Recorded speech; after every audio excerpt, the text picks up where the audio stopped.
main objection to the original ECRL project was premised on the way and the speed at which the original contract was negotiated and signed. Normally, there are certain procedures to be followed whenever we make any agreement.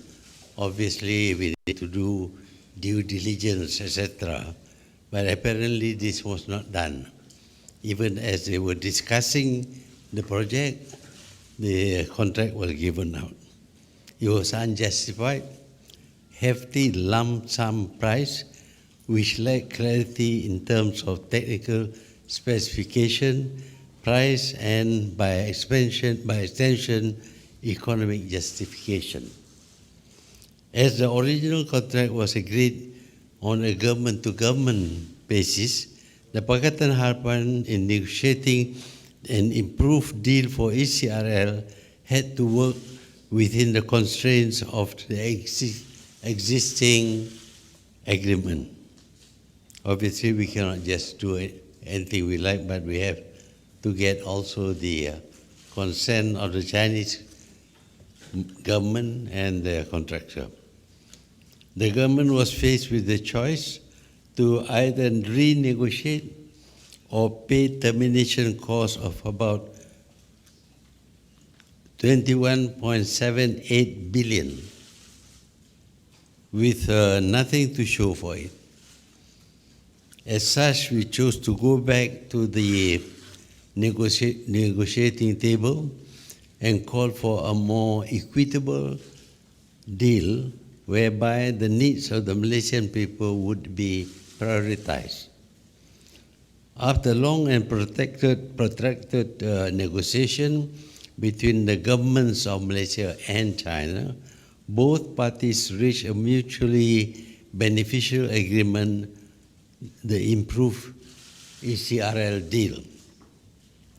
It is our belief that ECRL will serve as a stimulus to economic growth and development, especially in the East Coast.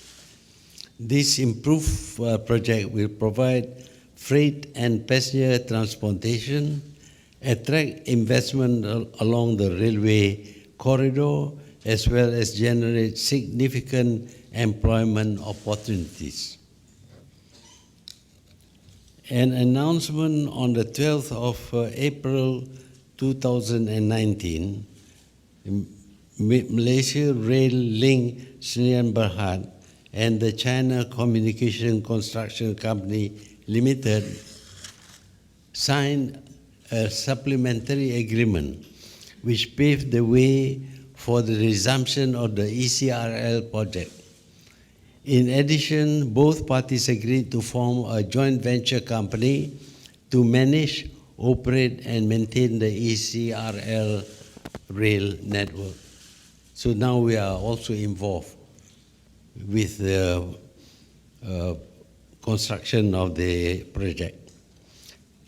We also made a supplementary agreement to the EPCC contract. This improved deal covers phase 1 and phase 2 of the engineering, procurement, construction, and commissioning of the contract at a reduced cost of 44 billion Malaysian ringgit. This is a significant reduction of 21.5 billion ringgit or 32.8% from its original cost of 65.5 billion ringgit. The improved ECRL will cost RM. The improved ECRL will cost 68.7 million per kilometer. This is million per kilometer, and not 95.5 million per kilometer under the original agreement. Now, the key in technical aspect of ECRL, number one, it will be standard gauge and double tracking of the ECRL as maintained, is maintained. 640 kilometers inclusive of spur lines. Thirdly, the ECRL will run through 20 stations and will now pass through 5 states and Putrajaya from the previous 4 states, allowing more states to partake in the economic benefits of the improved deal. The new southern alignment will also, this is the first item, the new southern alignment will also provide a direct land link from Kuantan Port to Port Klang, serving as a land bridge between the two ports, as well as improving passenger connectivity to other parts of the peninsula's west coast and providing a direct link to KLIA. Fifth, passengers on existing KTM commuter and ETS service from the southern part of the peninsula will interchange with the ECRL at the planned ECRL Bangi Kajang station. 6, importantly, the new alignment also prioritizes cultural heritage and environmental factors by avoiding the Klang Gates quartz ridge in Gombak, Selangor, the longest pure quartz dike in the world. And the 7, the ECRL's new completion date is 31 December 2026, extended from the original date of 30th June 2024. Operation and maintenance. CCCC has agreed to participate in the operation and maintenance of ECRL through a 50-50 joint venture company between MRL and the CCCC. CCCC will provide technical support and share the operational risks after the project's completion. This arrangement will ease the financial burden on Malaysia, which previously was to bear the entire cost of the operation and maintenance. Now, the local participation.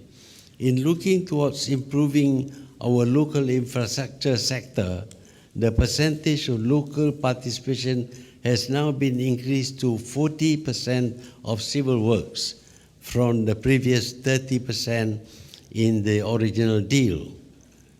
Now, there will be partial refund of advance payment paid to CCCC.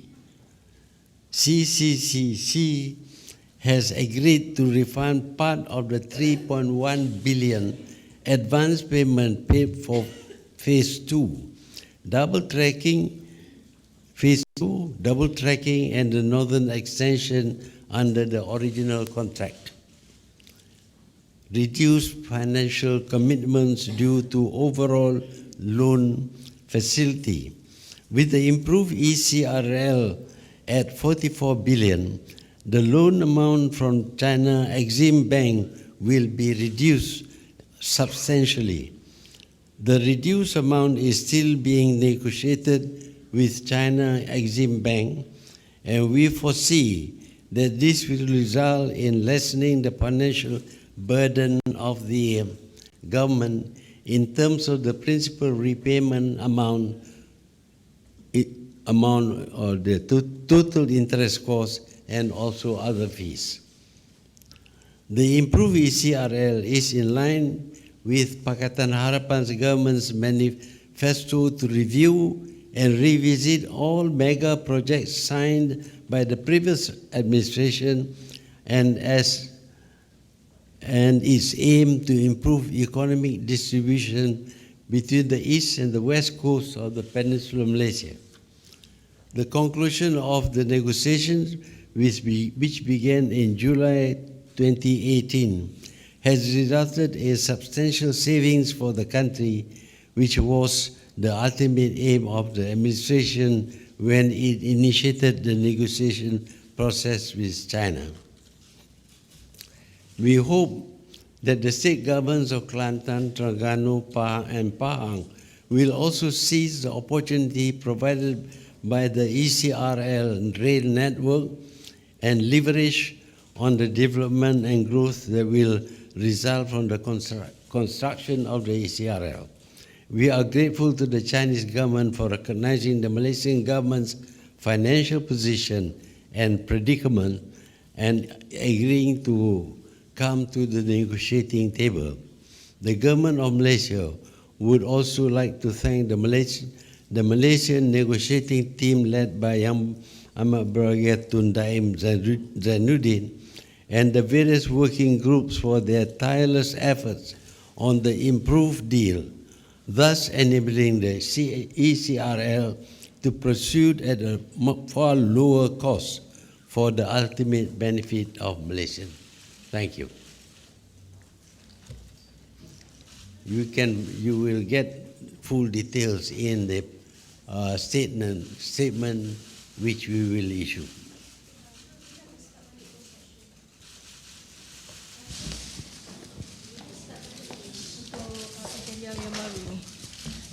Okay.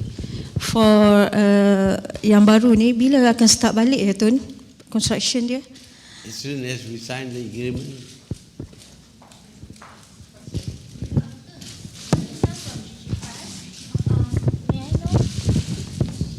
Yeah, Tun, Isan from GG Press. May I know the true cost of ECRL, if including the interest rate, and how Malaysia going to manage the debt trap? Well, the cost has been reduced to 44 billion, and obviously the interest rate would be based on a smaller amount of money, $44 billion. So it is a considerable savings for us, which means that our interest payment would be far less than the original cost of 66 billion. Tun, can you tell us whether this agreement here? No. Can you tell us whether this agreement comes in exchange for something from China, like palm oil exports or increased trade, or even something related to the 1MDB investigation? Well, not directly related, but we are taking advantage of the signing of the agreement to work out purchase of palm oil from China. That will happen. Tun, sorry, follow up. Just how much interest will be lowered? Like how many percent? Okay. Well, I don't know about how much will be lowered, but it doesn't state here. If at all you will find in the statement we are going to issue. Excuse me, my question is, what's the schedule for the reopen for the construction of the ECRL, and also the route has been shortened and also tunnels be lessened. Why the finished day is delayed to June 2026? Thank you. We will start as soon as we sign the agreement. As you know, part of the work has already been done. We have to continue with that work. As far as payment is concerned, we will pay according to the progress of the construction. Tun, hi.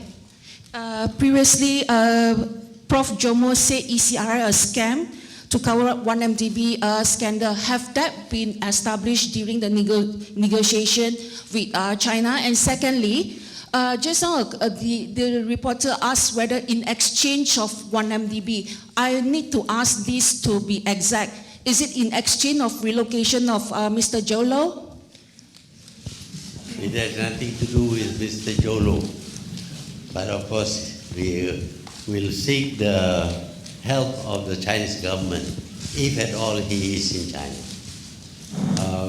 When we reduce the cost, it means, of course, that the interest rate also goes down. But there may be other areas where the cost will be reduced. This will be worked out later on. Tun, Tun, also, I see the involvement of CCCC in the maintenance and operation. Was it included in the original plans contract? If not, why there is such a need? Well, in the original document, there was nothing about Malaysian share of the construction. But now we include also participation by Malaysian side in the construction of the line. Tun, there is a suspension since July. Is there any cost or compensation occur during this 10-month suspension? Compensation for what? The cost for suspension, it has been stopped. No, that has not been mentioned, as you know. We will start off as if there had been no interval between the stoppage of the construction and the beginning of this new construction. Could you tell us, excuse me, could you tell us what's Malaysia consideration for the route changing, especially at the Port Klang and the Putrajaya station? Thank you. Well, that was because of the structure of the mountains along the way. If you want to do that, we need to do a lot of tunnels. And also the material there is more silica material that we can use for other purpose. So we don't want to disturb that deposit.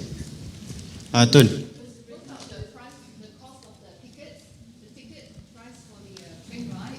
It's going to reduce to 4 hours, right, from Putrajaya to Kota Baru. What about the ticket price? Will it be heavily subsidized? Or, I mean, how much will it be? That has not been worked out yet. Will it be reasonably priced? Well, we will have some say in determining the operation of the line. So we will have some influence over determining the ticket prices, etc. Tun, adakah projek ni konsep dia hutang sepenuhnya ataupun perkongsian equity dengan kerajaan China? Adakah konsep projek ni loan sepenuhnya ataupun perkongsian equity? So maksudnya kalau rugi sama-sama, dan kalau untung kita tanggung sama-sama dengan kerajaan China. CCC. I'm not for sure about that. Thank you. What's your comment on the two sides negotiation team? Well, I think they have worked quite well together, and obviously they have been able to achieve quite good success in reducing the cost by 21 billion. That's a lot of money, which you can see can be done at a lower price, and yet the previous government agreed to a lump sum of 66 billion. We are saving a lot of money, and also the interest rate on a smaller sum of money that we have to pay. Tun.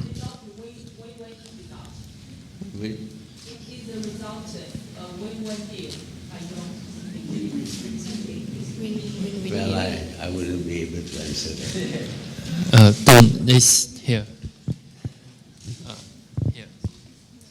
Yeah, I'm Chester from The Age. I want to ask, there was news report about that the previous government has inflated the construction costs of ECRL and to channel some of the money to retire 1MDB interest payment and loans. Can you confirm that after this negotiation? And is it true? That was what happened, because the price was so high, and we can reduce it by as much as 22 billion. Had the project been tendered out in the usual manner, we would have got the better price. But this was a lump sum given to a company from China through direct negotiation, direct award of the project to the Chinese company. The Tun, Sabah gas pipeline and all these things, those are still cancelled. We have determined that the pipeline will not be constructed, but we are, as usual, not sticking directly to previous arrangements, etc. And at the moment, we are not going to construct the pipeline. There are some concern that the local participation, like you said, increased to 40%.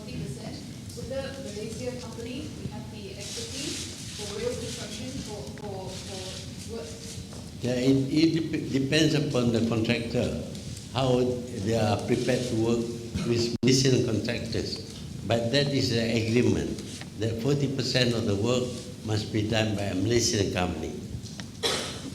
Tun, on your right, Tun, you were a strong critic of this project and you've heavily criticized it, raised concerns saying that, we might fall into the Chinese debt trap if you accept this project. So, have those concerns died away?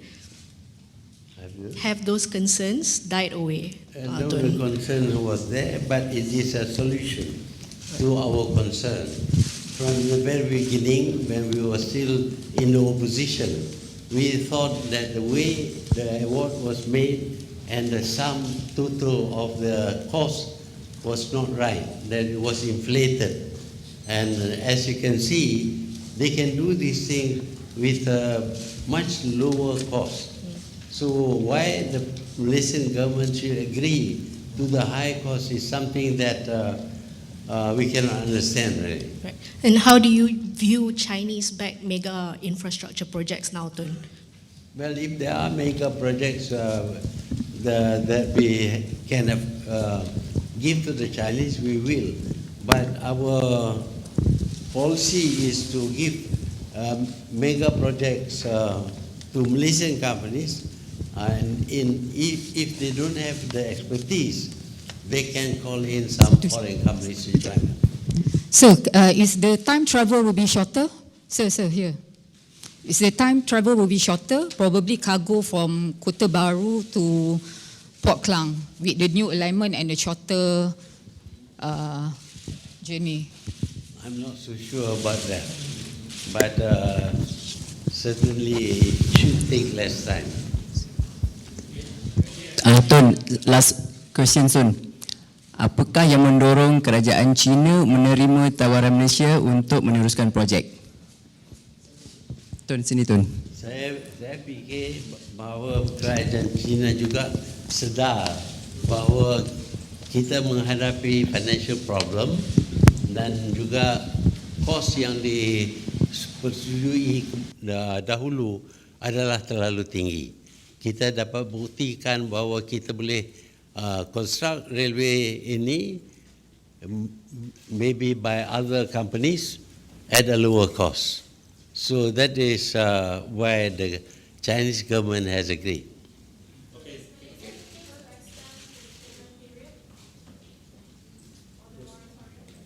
Moratorium on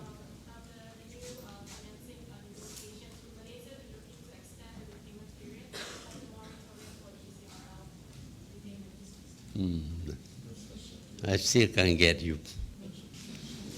Where don't you use the mic?